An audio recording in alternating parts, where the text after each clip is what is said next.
નમસ્કાર દર્શક મિત્રો, આરટીવી ન્યૂઝમાં આપ સૌનું સ્વાગત છે। આવો જોઈએ આજના સમાચાર। ધારી તાલુકાના ચલાલા ખાતે આવેલ ગાયત્રી ધામમાં યુગાન્ડા આફ્રિકાથી પરેશભાઈ મહેતા ગાયત્રી ધામની મુલાકાતે પહોંચતા કરાયું ભવ્ય સ્વાગત। ચલાલાના વતની યુગાન્ડા આફ્રિકામાં સ્થાયી એવા પરેશભાઈ મહેતા જ્યારે પોતાના વતન ચલાલા આવ્યા ત્યારે ગાયત્રી ધામના વડા ડોક્ટર રતિદાદા તેમજ શીતલબેન મહેતાને મહેશભાઈ મહેતા સહિતના વ્યક્તિઓ મોટી સંખ્યામાં સ્વાગત કરવા ઉપસ્થિત રહ્યા હતા।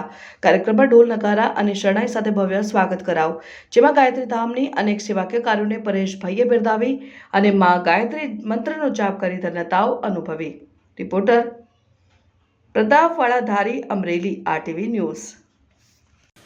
જય માતાજી। અમારું નામ પરેશ મહેતા અને આફ્રિકા યુગાન્ડા દેશથી આવું છું અને આજે અહીંયા ગાયત્રી સંસ્કાર ધામ ખાતે બધી જે સેવાકીય પ્રવૃત્તિઓ ચાલે છે, આપણી સ્કૂલ, કોલેજ, રક્ષા શક્તિ, સંસ્કૃત શક્તિ સ્કૂલ, ગૌશાળા અને જે બી માનવ સેવાના કાર્યો અહીંયા થાય છે એ બધા જોઈ અને ખૂબ આનંદ થાય, કારણ કે જે ગામની અંદર આપણો જન્મ થયો ત્યાં આવું સરસ સેવાનું વટવૃક્ષ આજે ઊભું હોય તો એ જોઈને ખૂબ ખુશી થાય છે।